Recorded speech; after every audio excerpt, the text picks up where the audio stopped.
Hello दोस्तों, हम लोग पिछले वीडियो में देखे थे कि अकबर का संरक्षक बैरम खान जब अकबर बोलते हैं कि तुम चले जाओ मक्का की तरफ, मक्का चले जाओ।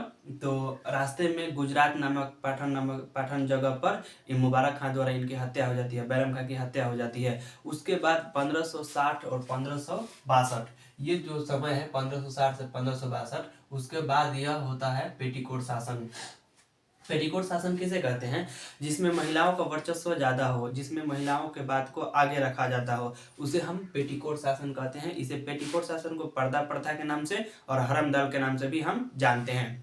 तो यह हो गया पेटीकोट शासन 1560 से 1562 तक रहा। उसके बाद देख लेते हैं मालवा क्षेत्र। तो जो मालवा क्षेत्र था 1561 में क्या था इसमें कि जो अकबर का दाई माँ होती है महामांगा, अकबर का दाई माँ होती है महामांगा, और महामांगा का पुत्र होता है यानी बेटा होता है आदम खां, जो मुगल सेनापति होता है। ये आदम खां मुगल सेनापति होता है। तो जब यह आक्रमण करता है मालवा पर, तो इस समय शासक बाज बहादुर होते हैं, बाज बहादुर। तो आदम खां और बाज बहादुर के बीच युद्ध होता है, और इस युद्ध में आदम खां विजयी होते हैं। और आदम खां विजयी होने के बाद यहाँ से मालवा से जितना भी धन वगैरह है सब अपने पास रख लेते हैं और खजाना में नहीं देते हैं, अकबर के खजाना में नहीं देते हैं, जिससे अकबर गुस्सा हो जाता है और आदम खां को चेतावनी देता है।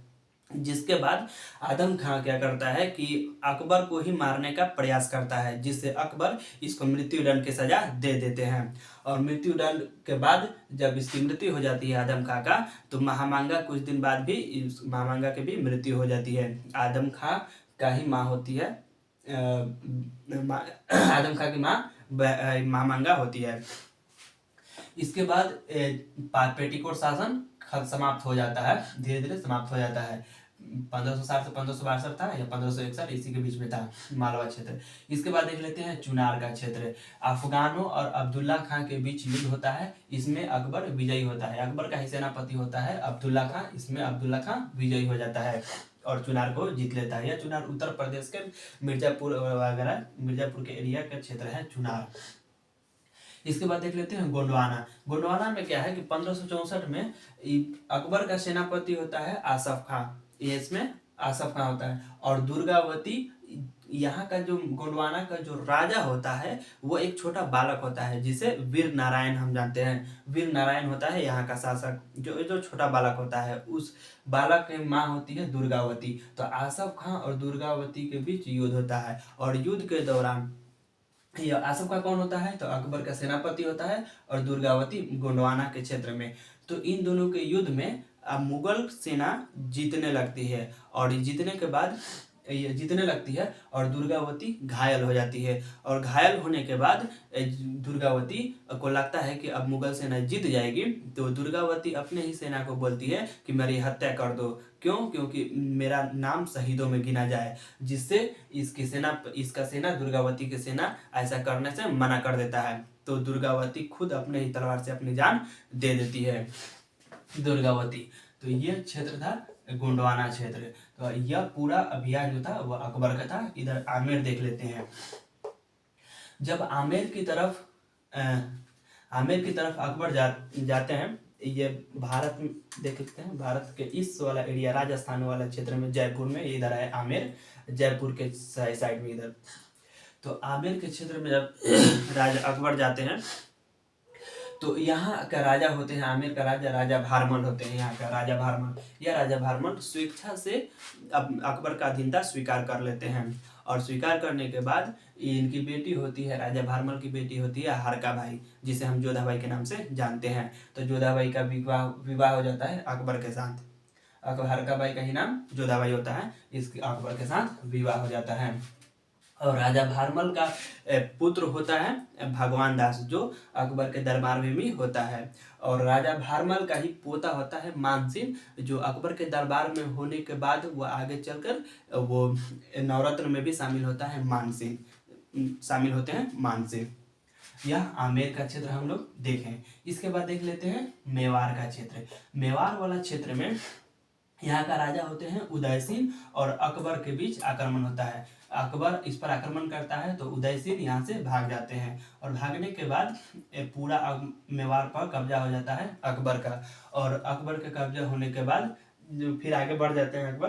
तो कुछ समय बाद ये राणा प्रताप इसी मेवाड़ पर दोबारा अपना साम्राज्य विस्तार कर लेते हैं। राणा प्रताप कौन थे? तो ये उदय सिंह का ही पुत्र थे राणा प्रताप। उदय सिंह का ही पुत्र थे, यानी बेटा थे राणा प्रताप। और राणा प्रताप उसके बाद दोबारा अपना साम्राज्य विस्तार कर लेते हैं राणा प्रताप। तो राणा प्रताप और अकबर के बीच युद्ध होता है। इन दोनों के बीच जो युद्ध होता है, जिसे हम हल्दी घाटी के युद्ध के नाम से जानते हैं। हल्दी घाटी का युद्ध 1576 में होता है। 1576 में होता है अकबर और राणा प्रताप के बीच। इसमें अकबर का सेनापति मानसिंह और आसफ खां होते हैं 1576 में। मेवाड़ देख लिए। इसके बाद लगभग ये पूरा एरिया कब्जा होने लगता है राजस्थान, और इधर का क्षेत्र पूरा कब्जा होने लगता है अकबर का। और उसके बाद धीरे धीरे राजस्थान में एक जगह है बीकानेर, जैसलमेर, ये सब पूरा रणथंभौर और कालिंजड़, ये पूरा एरिया, ये सब यहाँ का शासक स्वेच्छा से अपने अधीनता अकबर का स्वीकार कर लेते हैं। लेकिन ये लोग अकबर का खुद बीकानेर हो गया, जैसलमेर हो गया, रणथंभौर हो गया, कालिंजड़, ये सब अपने से स्वेच्छा से स्वीकार कर लेते हैं मेवाड़ के क्षेत्र में। इसके बाद देख लेते हैं गुजरात अभियान। ये बहुत इंपॉर्टेंट है गुजरात अभियान।